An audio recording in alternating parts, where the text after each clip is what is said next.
I worry about customer success right now. I think it'll be okay, but it's in a very difficult position. My name is Kristi Faltorusso. I'm Greg Daines. Dan Ennis. Ooh, dang. My name is Turkovic. Jeff Kushmerek. Dave Epperly. Mohammed. Alqaq. Rachel Provan. Hi, my name is Tino. This is the Lifetime Value Podcast, The destination for customer success content.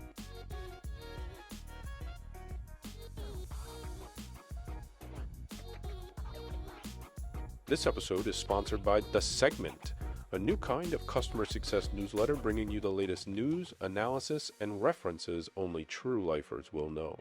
Subscribe today by navigating to www.lifetimevaluemedia.com or send us an email at subscribe@lifetimevaluemedia.com.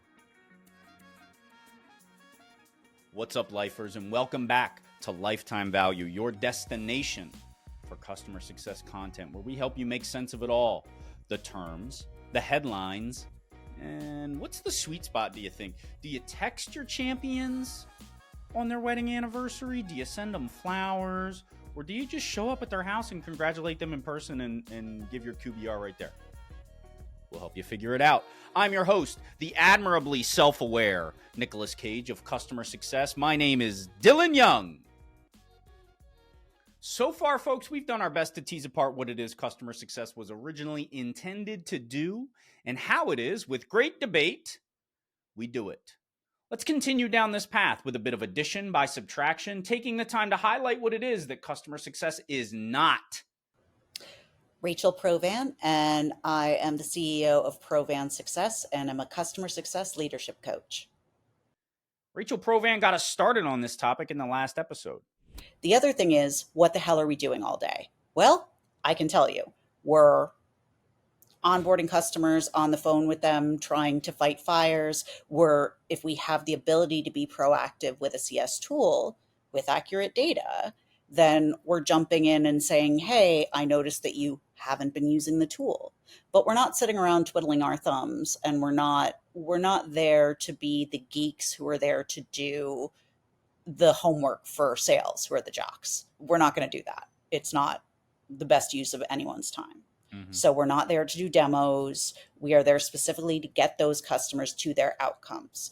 And anything that interrupts that is going to cost your company money. Ooh, that is giving "it's not my job" energy, and I love it. But it's time to hand off the baton, Rachel, because we've got another brilliant CS boss lady.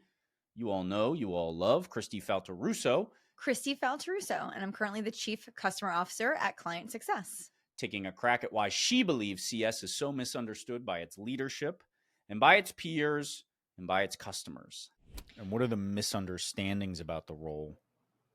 It's the internal design around these programs that are designed inside out, not outside in. When teams are designing customer success infrastructure based off of tasks and activities, because those are measurable and those are reportable things, they get hung up on the teams doing these tasks and actions and not on the outcomes that are actually required to help make our customers successful. Now, if we removed and said, we don't need all these checkboxy things, right? Like at the end of the day, if you're smart enough to understand why your customer purchased, what they're looking to do, how they're measuring success, and you have some guidelines around how you can help get them there. But if you gave the CSM carte blanche to say, go, you have these tools in your toolkit to help them get there, go get them there, you're going to see it looks very different than probably what you're designing today. And I feel like CS organizations, and specifically leaders who don't know or are not comfortable with that design structure because it is too agile and not structured enough and not rigid enough because they can't report on it super, super easily, they get hung up on these things, and that's why we're doing the wrong things with our customers. So I want you in my opinion.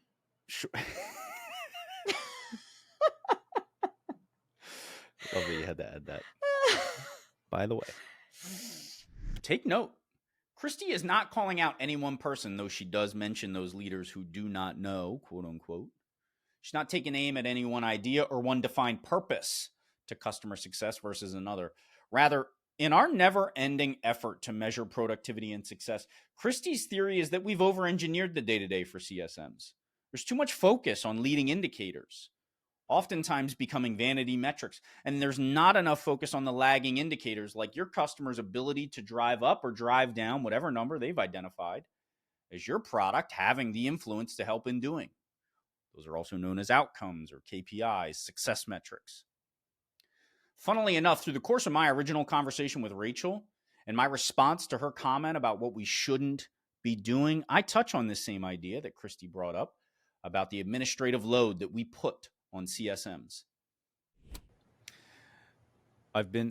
You've had a couple of analogy home runs so far, and one I've been noodling with is the flywheel, which I don't think is, that in and of itself is not a novel concept, but I've been trying to explain this.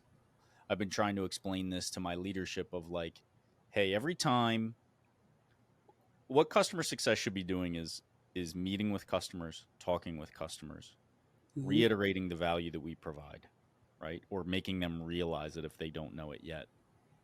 Yes, there's administrative work that must occur in your CRM, typically Salesforce, that helps the rest of the organization stay informed about what we're doing, or it shows our pipeline so that folks can make good decisions. We can speak to our investors knowledgeably. Every time you ask that, those all feed the flywheel, right? Each action has a kind of an exponential effect. At the beginning, it's really hard to get that thing going, but then every time you do that action, it keeps it going with like minimal effort.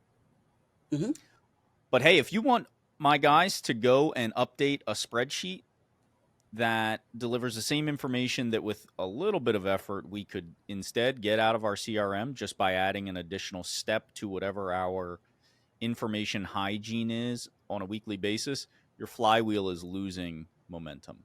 Instead of just adding things to their regular process, just adding things that live within the cadence of what they're already doing. I can tell you my which analogy should be for it. just developing relationships and speaking about outcomes and value with their customers. That's what everything should revolve around that. That was a damn good analogy, if I say so myself. Except Rachel's got something to say about that R word that I used. I don't know that it's as relationship focused as we like to think it is sometimes, because people will leave if they don't have a good relationship, but they won't stay only for the relationship. It's the outcomes that they will stay or leave, that they will stay for. Yeah. Yes, they'll leave if they don't like you, but it's like, I can't tell you how many times I've heard, we wish we could take you with us. We love you, but the product doesn't work. Yeah. You know? So if the product doesn't work, you know, that's a little bit of an issue. Mostly you have to focus on whether they're getting the results. Them liking you. We like to be liked. Them liking you is not going to get it done. So we can't spend too much time on that as we can removing barriers and focusing relentlessly on the outcome. Hands up, how many of us are out here still talking relationships? Yeah, relationships are crucial. They are the ticket to ride on the conversation train. They help soften the blow of difficult conversations, and they're a critical component in bringing your customers along as advocates. But Rachel nails it when she says, I can't tell you how many times I've heard, we wish we could take you with us. We love you, but the product doesn't work. Who hasn't had a convo like that with a customer? Those are painful and they'll hit you right in the feels. As a profession branded, damn near to its detriment, on its empathetic nature, that's always going to be a tough pill to swallow. And hey, on that topic of empathy, it's one Kristi has a thing or two to say about. I had to take a personality survey where it's called Clifton Strengths. Have you ever done Clifton? Yeah. Yes. Okay, cool. So it's like 34 different things that you can be ranked in. And one of them is empathy. How low is your empathy? 34th. 34th. It was literally my lowest skill of anything that could be measured. And I'm a decent CSM. I don't think empathy is important.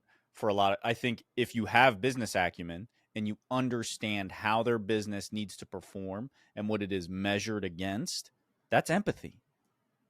That's Well, can I tell empathizing you with a something? business, not with a person. I think people, okay, and I'm going to get so much hate mail for this. But there are so many, I feel like empathy is something you latch onto as a required skill for customer success when you lack the important skills. I actually, I think oftentimes it's a detractor, because if you are identifying as an empathetic person, I think that's going to get in the way of you doing some of the hard Yeah, stuff that I agree. CSMing requires.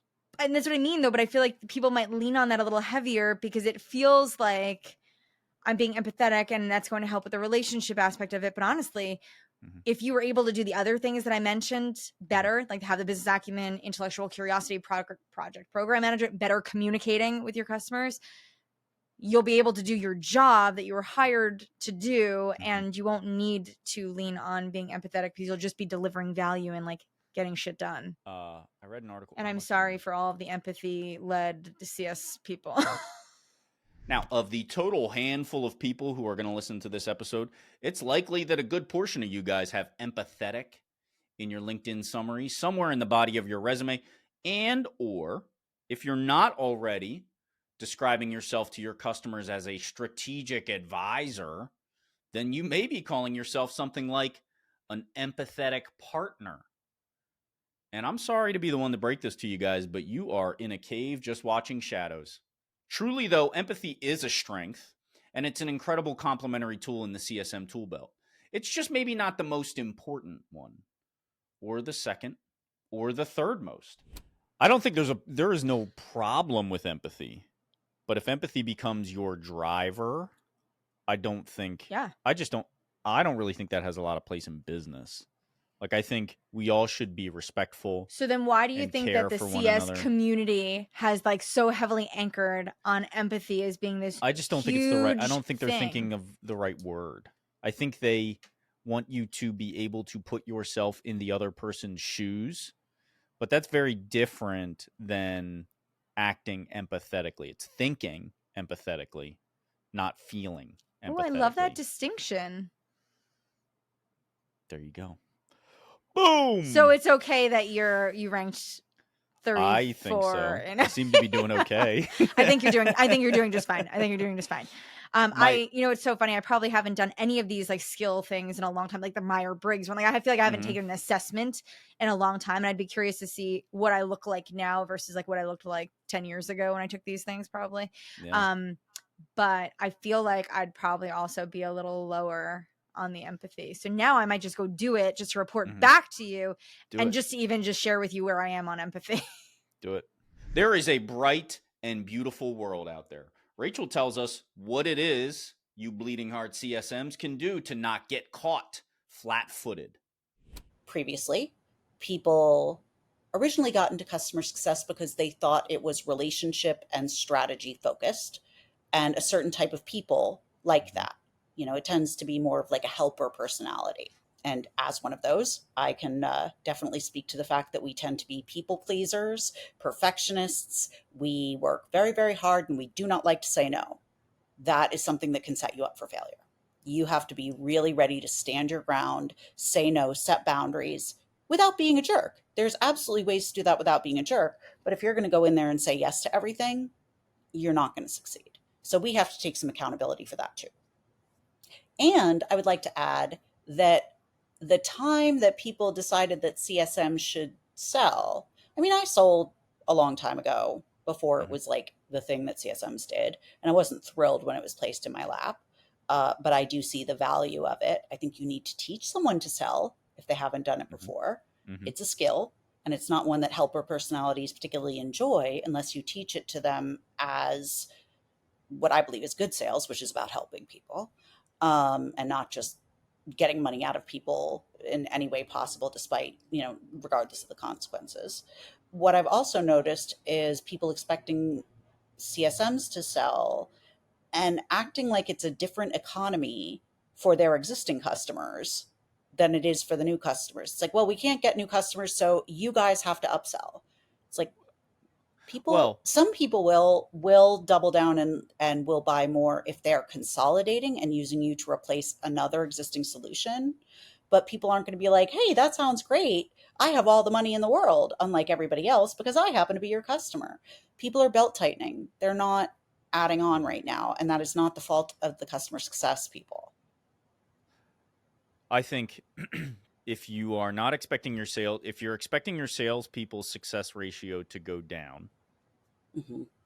or you're forecasting that in your budgets, you might even expect customer success to go down even further, because we have a very defined market that we can work within. Mm-hmm. Whereas salespeople, they could just expand their market. They could call more people, right? Like, oh, we only talk to enterprise accounts.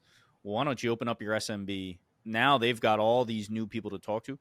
By definition, we only talk to the people that we already have a contract with. We already have a relationship with. Right. We're already selling something to.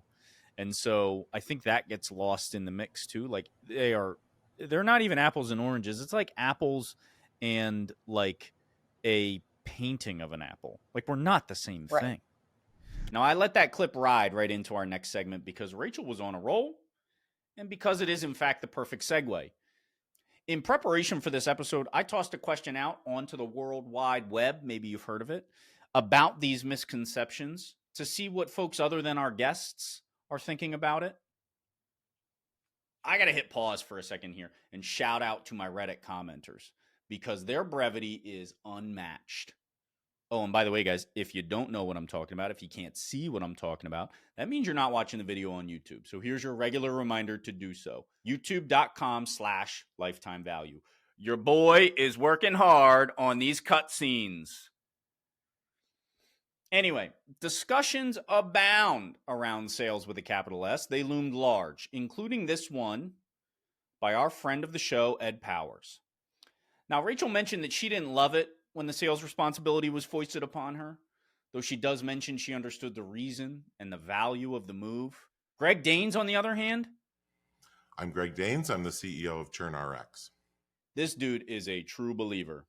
The sales part of it, if that makes people uncomfortable, then they shouldn't even be in CS, because that's actually what we should just be doing in CS anyway. To be fair, that was a little clickbaity on my part. Here is what preceded that comment from Greg. So a salesperson, right, and we all know this, comes out of the blue, either because you raised your hand or because they tracked you down, and tries to convince you that you need this thing and that it'll make your life better. Yeah. Right? Mm-hmm. That's not the position we're in customer success. I don't need to do that. They are already buying and using the thing we have. Okay. So what am I really doing? Well, I can tell you, if you produce measurable results for customers, they will buy. If you increase measurable results for customers, they will ask you what else you have for them. The things we think of about sales, which make it feel cheesy, sleazy, don't exist in our world, right? So when you say it sounds like sales, well, it is revenue generating, as you ended your statement with, but it's not like sales. I don't have to convince you of anything, actually. All I have to do is show measurable results and then tell you where you could get more. And if that makes people uncomfortable, then they shouldn't even be in CS, because that's actually what we should just be doing in CS anyway. The sales part of it is a natural consequence of doing fundamentally what I just said we do, which is we exist to produce measurable results and improve them, and we help customers change how they work. If that's our fundamental operating model, the sales happen almost without any effort. I just got to say this again, man, but I love that dude's voice. When I had this conversation with Greg, it was enlightening. The ease with which he explains this relationship and the confidence with which he proclaims our central position in the revenue lifecycle, I think I'm a believer now, if I wasn't before. But, and there's always a but, folks, nuance abounds. In our previous episode, we broke it down on what a CS professional does each day. And just as a reminder, it's a lot and it is varied. In my social media survey, Hannah Brotherton hit us with the quintessential, It all depends, with her comment, and I quote, CS is the department supporting CX through the value realization phase and through continued maturation and adoption. That sounds kind of complicated. Like maybe we need to talk to a lot of people, understand where business needs and solution offerings come together. Maybe we're redirecting feedback, we're mediating disagreements, and maybe some other stuff too. It's these activities, among many others, that deliver the phenomenal experiences that Greg was describing and which give us the leverage to offer our customers more products and services, which generate the revies. But what's more important? While your board cares about the money coming out one end, ignore at your own peril putting in the work and cranking the flywheel on the other end. Kristi warns against creating just this sort of imbalance. And just remember, this is a chief customer officer. Because if you're only focusing on the revenue aspects of the work that we do in that ROI, they forget that there's all of this work that's required to get there. Right. And this is where I think the maniacal focus ends up being on the outcome of revenue and not on all the work that's required. And this is when we do our customers dirty. This is when we don't actually help them and we're not providing value because all we're trying to do is sell. Maintaining the proper balance between inputs and outputs is one thing. But how about maintaining perspective overall for what we're doing just to reach those outputs? Dave Epperly. My name is David Epperly. I am the Senior Director of Customer Success reminds us once again, it's going to be different everywhere you look. You think about like a sales organization. I always compare customer success to sales, which is like the big brother from an age perspective, not necessarily a revenue generation perspective. I think we could all agree. But they've been around a while, and you don't expect car salesmen to do their job in the same way that a software sales professional would do that job. It would be insane to say like a person walks into the dealership and we're going to sit down and figure out like who the buyer is. We're going to figure out whether they have access to power, what their timeline. No, it just doesn't work that way. Yet for CS, it's like we want to find, for the most part, people want to find like some magical prescription with which to do it. Probably shouldn't be surprised. I mean, we're all under the gun. Wouldn't it be so nice if we could just take a pill and not have to exercise? Full disclosure for Dave is I think he and I spoke before Wegovy and Ozempic became a part of our weight loss pop culture lexicon. So I'm not going to fault him for missing that big fat meatball pitch of an analogy. But the spirit remains. Overly prescriptive and formulaic processes are out, and doing the work of understanding how your company operates and what level of structure it can support are in. Let's take aim at one last idea, one that is near and dear to my heart as a sometimes CS leader when I'm not editing these videos, youtube.com/lifetimevalue, where I typically find myself in rather early stage companies with small teams. How about this whole idea of the founding CSM? I've skipped a part. So what it is that now a lot of people know about customer success because we who've been in it a long time did a good job of saying like, look at how successful this is. Look at the numbers. Look at what it's doing. It's driving up valuations. It's, increasing NRR. And now everyone's like, great, I want that. Give it to me. I'm hiring a customer success manager. But what they don't understand is that a customer success manager doesn't get that. A customer success department and program that is enabled with people, processes, tools, and time will get that for you. But it's not just add water. And I see so many people hiring like a founding CSM and then firing them after 6 months when they don't have 130 NRR like Salesforce. And it would be laughable if it wasn't so tragic. Come on, Rachel, say it louder. I couldn't love that statement more. If that statement were a person, I'd marry it. If I weren't already married. I love you, baby. Thank you, Rachel. Thank you. But it gets better. This is all part of a longer conversation that Rachel and I had about CSMing at these early stage companies. When to hire and how exactly to begin building your CS team. Further down the timeline of that chat, Rachel dropped this on us. Basically, when you're ready to stop being so reactive, then hire a CS leader and do not make them a player coach. Because if they are busy dealing with customers, that's always going to be more urgent for them to deal with. And there's always going to be some fire that they have to deal with. And then basically you're paying someone to be a leader while giving them the work of a CSM. You're wasting your money. So they also won't be able to see the high level overview of what's really going on if they're only looking at their own customers. It's just, it fails every time I see it happen.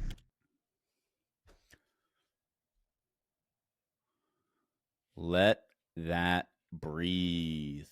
Let that sink in. We all think it, but sometimes it can be hard to articulate.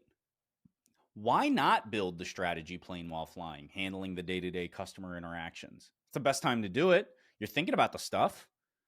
When it's hard to find a job, that seems like a reasonable deal to make. It's a doable sacrifice.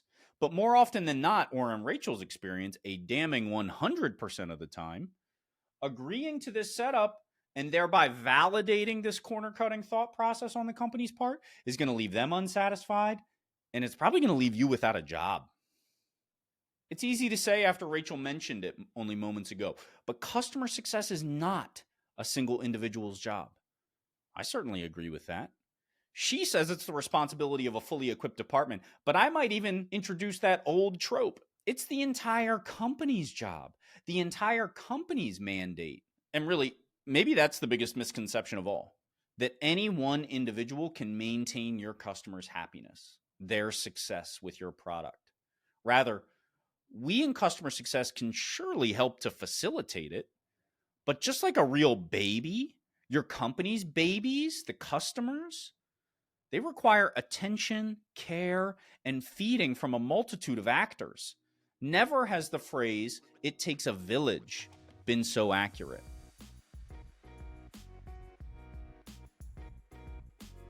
This episode is sponsored by The Segment, a new kind of customer success newsletter bringing you the latest news, analysis, and references only true lifers will know.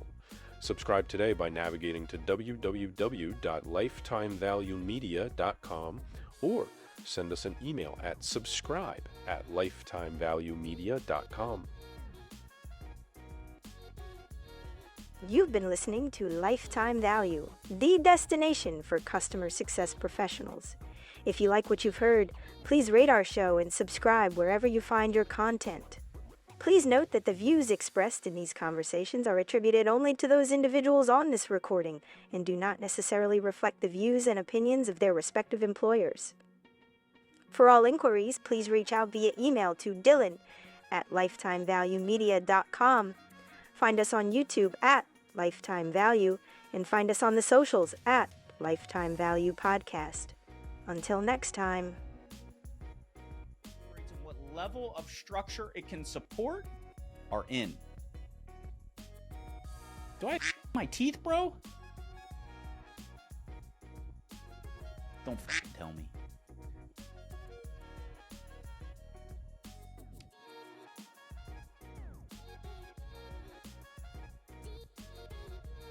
Nobody was going to tell me I had an entire seed in my teeth. What the fuck, guys? I start over.